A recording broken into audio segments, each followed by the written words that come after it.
Hi there. When we're exploring the decisions that businesses take about where to locate their production capacity and operations, we're likely to come across a concept called reshoring. So let's take a quick look at what this is all about. Reshoring is pretty easy to remember. It's the reverse of offshoring.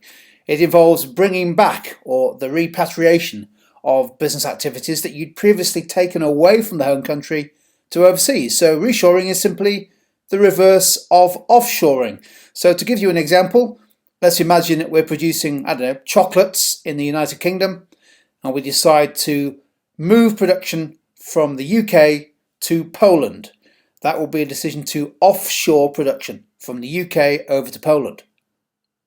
Now, what happens if we decide that for whatever reason we decide to bring production capacity back to the UK from Poland to the UK? Well, that's simply the reverse of offshoring. That's reshoring. And there are quite a few examples of businesses in the UK that have offshored production and then taken a decision subsequently to reshore. For example, vacuum cleaner manufacturer Getek was previously offshoring the assembly and manufacture of their vacuum cleaners to factories in China, importing them back to the UK to sell to UK customers.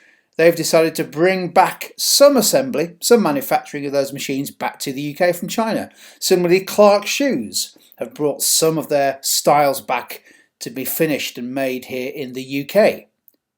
Well, why do they do that? What are the main reasons for a business deciding to bring back production capacity that they'd previously offshored?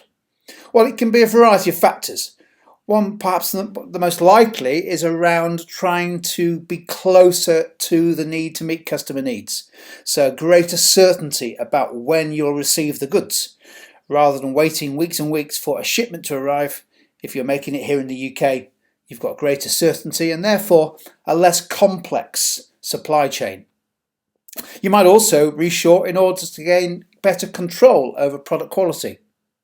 And interestingly, in some cases, reshoring has arisen because actually from a cost point of view, it's as cost effective or potentially even cheaper now to make certain products or assemble certain products here in the UK rather than in what were previously lower cost emerging economies like China and Vietnam and Thailand. So lots of reasons for reshoring. It all, as always with business, it depends on the situation. It depends on the business and the market. But there we go. That's a quick overview of the concept of reshoring.